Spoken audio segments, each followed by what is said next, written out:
Friends, तो इस video में हम लोग डिस्कस करेंगे कि पीवाईक्यू कैसे सॉल्व कर लें। यार मेरे पास बहुत सारे आते रहते हैं कि पीवाईक्यू कैसे सॉल्व करना है। तो मैं इस वीडियो में पीवाईक्यू आपको डिटेल में एनालाइज करके दिखाऊंगा कि पीवाईक्यू का इंपॉर्टेंस क्या है, पीवाईक्यू कैसे सॉल्व की जा सकती है और पीवाईक्यू कितना इंपॉर्टेंट है। बट उसका अगर ठीक से सॉल्व नहीं किया गया तो उसका पर्पज ही खत्म हो जाता है। तो आपसे ये इससे बेस्ट वीडियो आपको मिलेगी नहीं with demo for UPSC, UPPCS and RO.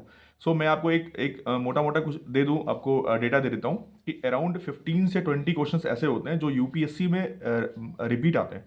अब आप सोचोगे कि कैसे रिपीट आते हैं, तो मैं आपको बताऊंगा। आप उसके बाद से पीवाईक्यू उसको रिपीट करके देखिएगा, सॉल्व करके देखिएगा। आपको उससे बहुत फायदा मिलेगा। सेम ऐसे आप किसी का देख वैसे भी जज कर सकते हैं। और सेम ऐसे आता है पीसेस में अराउंड 15 to 20 क्वेश्चन ऐसे आते हैं जो रिपीट आते हैं। या तो थीम से क्वेश्चन रिपीट आते हैं या तो क्वेश्चन रिपीट हो जाते हैं। अगर 2024 का एक्सेप्ट छोड़ दिया जाओ, ऐसे ही सेम 2021 को छोड़ दिया जाए, तो आर ओ में भी रिपीट क्वेश्चन आते हैं। अराउंड 12 to 15 क्वेश्चन रिपीट आ जाते हैं। अब इसको नेक्स्ट में हम लोग डेमो के साथ में इसको देखेंगे कि पेपर को सॉल्व कैसे करना है पीवाईक्यू को। हम लोग अमूमन ऐसा करते हैं कि कोई भी परचेज कर ले आते हैं और परचेज करके बाद उसको सॉल्व कर लेते हैं। बट उसका उसका मतलब रिलेवेंस ही खत्म कर देंगे हम लोग अगर ठीक से उसको सॉल्व नहीं किया तो आगे हम लोग डिस्कस करते हैं, दिखाते हैं। मैं खुद अपना नोट्स दिखाता हूँ यूपीएससी का। और फिर आगे हम लोग डिस्कस करेंगे कैसे इसको समराइज करें, कैसे कंप्लीट कर दें। अगर पीवाईक्यू केवल कंप्लीट कर देते हैं तो हम लोग का बहुत ईजिली, मतलब जो हम लोग एज पा जाएंगे एक बाकी सबसे, जो हम लोग एज छूट जाते हैं बाकी सबसे पीछे छूट जाते हैं। तो चलते हैं। तो ये जैसे एक क्वेश्चन है, ये यूपीएससी का क्वेश्चन है।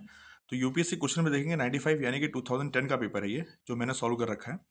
तो इसमें आप देखेंगे जैसे डैम्स एंड लेक्स दिया हुआ है, ऐसे सेम रिवर्स दिया हुआ है।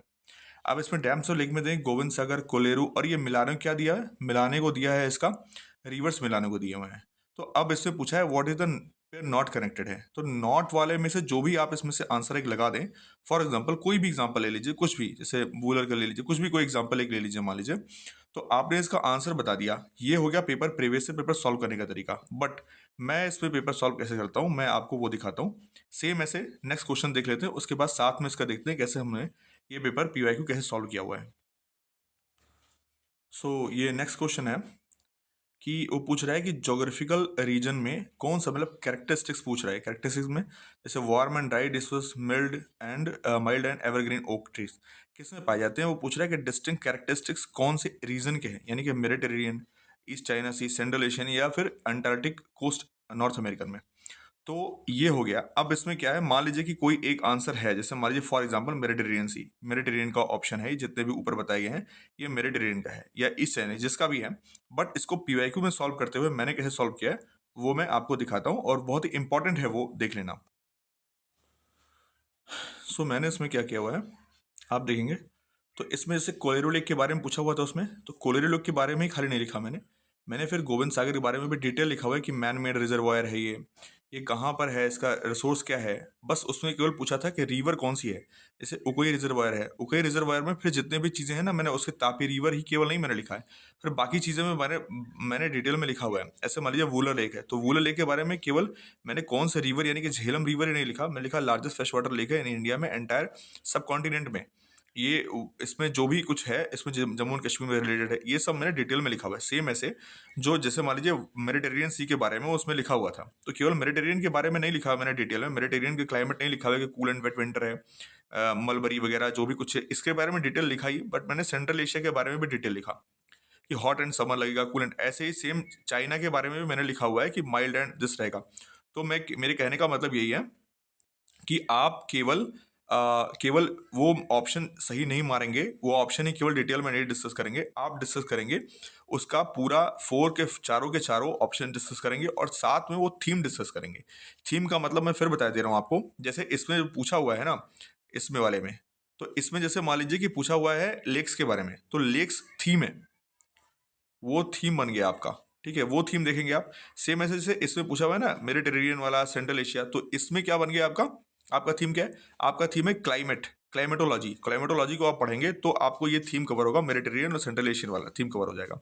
तो मेरे कहने का मतलब ये, जब भी पीवाई को सॉल्व करें तो आप दो चीज़ जरूर देखें। एक तो उसके चारों के चारों ऑप्शन को जरूर सर्च मारें और चारों के चारों ऑप्शन को लिखें। साथ में ही आप वो थीम जरूर पकड़ लें जिस थीम से क्वेश्चन पूछा गया है। अदरवाइज पीआईक्यू का आपका रिलेवेंट नहीं रहेगा, उनका रिलेवेंस ही खत्म हो जाएगा उसका, जब तक आप उसका थीम और उसका पीवाईक्यू का जब चारों ऑप्शन को डिटेल में नहीं देख ले रहे हैं। इस वाले में हम लोग दो देखेंगे, एक क्वेश्चन नंबर 14 देखेंगे, एक क्वेश्चन नंबर 15 देखेंगे। तो आप ये समझिए ना कि जैसे मान लीजिए कि ये क्वेश्चन आया हुआ है, इसमें मणिपुर गोवा का विधानसभा की संख्या मिलाने को दिया हुआ है, यानी कि लेजिस्लेटिव असेंबली में कितने लोग थे। तो अब ये क्वेश्चन इंपॉर्टेंट इसलिए हो जा रहा है, ये क्वेश्चन इंपॉर्टेंट हो जा रहा है, ये क्वेश्चन कंटिन्यूअसली रिपीटेड है। आप देखेंगे हर 2 साल 1 साल में ये स्टेट्स और ये सीट्स और सेम क्वेश्चन रिपीटेड है। तो जैसे मान लीजिए इस बार आपका क्वेश्चन सही चला गया है, या क्या करना है कि आपको मणिपुर, गोवा, उत्तर प्रदेश, उत्तराखंड यही नहीं केवल याद करना है, केवल यही नहीं याद करना है आपको, आप इसको साथ में ये पूरा टॉपिक ही इंपॉर्टेंट समझिए कि हर बार लेजिस्लेटिव असेंबली के बारे में क्वेश्चन टॉपिक पूछा जाएगा। तो आप जितने भी लेजिस्लेटिव हैं उसको आप लर्न कर लीजिए, ना कि केवल इन चारों के रिवीजन करने हैं। सेम ऐसे ही अगर नेक्स्ट हम लोग देखेंगे कि मानव विकास सूचकांक, करंट अफेयर का टॉपिक देखें, केवल स्टडी क्वेश्चन है, इससे करंट अफेयर भी हम लोग जज कर सकते हैं कि क्वेश्चन कैसे हो जाएगा, कैसे बन जाएगा हमारा। तो अब मान लीजिए कि इसमें पूछा हुआ है ह्यूमन डेवलपमेंट इंडेक्स 2022 के बारे में पूछा हुआ है। तो ह्यूमन डेवलपमेंट इंडेक्स को आप इंपॉर्टेंट समझिए। अब जब भी नेक्स्ट में ह्यूमन डेवलपमेंट इंडेक्स आप करंट अफेयर में पढ़ रहे होंगे, तो human development index will be important. जैसे कि नेक्स्ट में 2013-14 सब में ये इंपॉर्टेंट होगा। अब ये 2022 का पेपर है, नेक्स्ट क्वेश्चन 2022 का देखते हैं और सेम देखते हैं कि सेम यही पैटर्न हम लोग को देखने को मिलेगा इस साल भी, यानी कि 2024 में भी देखने को मिलेगा।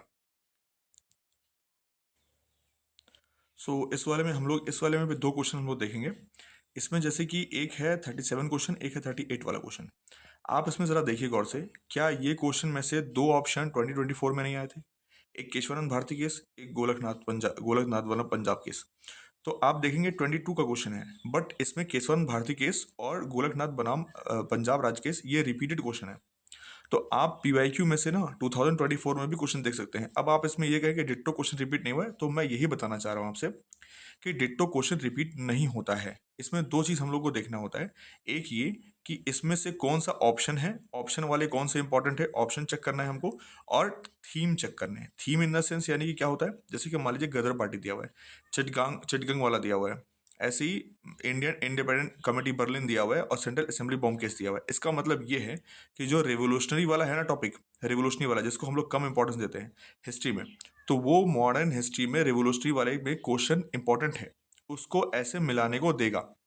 तो आप नेक्स्ट बार से जब भी पढ़ें तो आप दो चीज़ का ख्याल रखें। एक चीज़ तो ये कि इसके ऑप्शन, यानी कि ऑप्शन वाइज इसको ज़रूर याद कर लें कि इसमें ऑप्शन क्या क्या है, और साथ में वो टॉपिक, वो थीम इंपॉर्टेंस रखें। जैसे मान लीजिए कि झांसी की उससे दे रहा है 1857 की क्रांति से कोई क्वेश्चन पूछ रहा है, तो 1857 की क्रांति का सिर्फ वही क्वेश्चन नहीं देखना है हमको, हमको वो पूरा टॉपिक देख लेना है कि उस टॉपिक में से कितने कितने क्वेश्चन या कितने क्वेश्चन बन जाएंगे। ठीक है। जैसे कोई भी और दे रहा है टॉपिक, तो उस टॉपिक को केवल मत देखिए, उस पूरे थीम को देखिए, क्योंकि थीम रिपीट होने के ज़्यादा चांसेस रहते हैं। ये तो डायरेक्टली मान लीजिए ये रिपीट है, बट अब रिवोल्यूशनरी क्वेश्चन में ये दिया हुआ है तो सेम हो सकता है, सेम क्वेश्चन कोई रिपीट ना हो, बट ये थीम रिपीट हो जाएगा रिवोल्यूशनरी वाला। तो आप बोलेंगे रिवोल्यूशनरी वाले से, या फिर एकाएक क्वेश्चन आएगा, एकाएक क्वेश्चन नहीं आएगा, ये थीम इंपॉर्टेंट है पीसेस के हिसाब से। तो आप वो थीम को जरूर देख लीजिएगा, कोई भी थीम अगर चल रहा है तो उस थीम को रिपीट होगा क्वेश्चन। मुझे लगता है कि आपने यहाँ तक वीडियो देख ली होगी तो ऑलमोस्ट आपको समझ में आ गया होगा। मैं कुछ आपको डूज एंड डोंट्स बता देता हूँ कि जो आप मत करिएगा जब पीवाईक्यू आप सॉल्व कर रहे हो। तो पीआईक्यू पहले सॉल्व करने का तरीका यही, मैंने जो आपको जितना बताना था उतना मैं डिटेल में आपको डिस्कस कर चुका हूँ विद डेमो। इससे बेस्ट वीडियो आपको मिलेगी नहीं। एक चीज़ मैं और बताना चाहूँगा आपको कि कोई भी बुक लाने से पहले आप बुक जैसे ले आए तो बहुत सारे मिस्टेक्स उसमें होते हैं, पहले तो ये देख लीजिएगा। दूसरी बात ये कि जब बुक लेकर के मान लीजिए कि आपको खुद से सॉल्व नहीं करना है, मैं आपको एक लास्ट में वीडियो क्लिप डाल दूंगा अपना कि मैंने कैसे यूपीएससी का प्रीवियस पीवाईक्यू कैसे सॉल्व किया हुआ है, वो आप देख लीजिएगा। और साथ में ये कि अगर मान लीजिए कोई बुक आप ले ही आते हैं, आप खुद से नहीं उतना एफर्ट देना चाहते हैं, तो आप एक शॉर्ट नोट्स बना लीजिए, साथ में एक एक पेज कॉपी रख लीजिए, उसके शॉर्ट नोट्स बना दीजिए कि, और बहुत ही शॉर्ट नोट्स, मतलब शॉर्ट नोट्स, ऐसा ना हो कि दूसरी कॉपी रेडी हो जाए आपको फिर उसको रिवीजन करने में आपको दिक्कत हो जाए। तो ऐसा मत करिएगा, एक शॉर्ट नोट मतलब शॉर्ट नोट्स बनना चाहिए आपका, कि वो 4-6 पेज 10 पेज ऐसे ही आप 1-2 पेज 3 पेज 4 पेज में आप वो 150 क्वेश्चन के शॉर्ट नोट बना दीजिएगा। ऐसे करके लेके जाएंगे तो मुझे 10 साल से मुश्किल से 50 पेज 60 पेज में वो कवर हो जाएगा आपका पीवाईक्यू पूरा पूरा। तो वो 50-60 पेज में आपका पीवाईक्यू मतलब वेरी इंपॉर्टेंट पीवाईक्यू हो जाएंगे। तो आप ऐसे करके भी पीवाईक्यू कंप्लीट कर सकते हैं। बाकी इसके रिगार्डिंग कोई भी इशू अगर हो तो आप टेलीग्राम चैनल में मेरे जुड़ सकते हैं। आपसे रिक्वेस्ट है कि प्लीज़ लाइक करिए और सब्सक्राइब करिए एंड शेयर करिए। Thank you so much.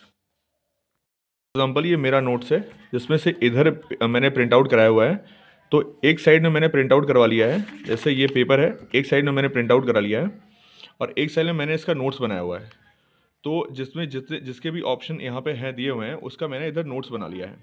तो आप ऐसा भी कर सकते हैं यूपीएससी के लिए, और यूपीपीसीएस के लिए तो मैं नहीं कहूँगा, बट यूपीएससी के लिए आप ऐसे प्लीज़ सॉल्व कर लीजिएगा, जिसमें आपको बहुत ही ज़्यादा हेल्प होगा। यूपीपीसीएस के लिए आप वैसे भी ला करके बुक और उसको एक शॉर्ट नोट्स बना करके, जैसे मैंने बताया कि 3 से 4 पेज में बना करके उसको आप पूरा कवर कर सकते हैं। बाकी मैंने ये बनाया हुआ है यूपीएससी के लिए नोट्स, तो इसको आप अगर आप जो भी आप में हेल्पफुल हो आप इसमें से देख करके अपने हिसाब से देख लीजिए।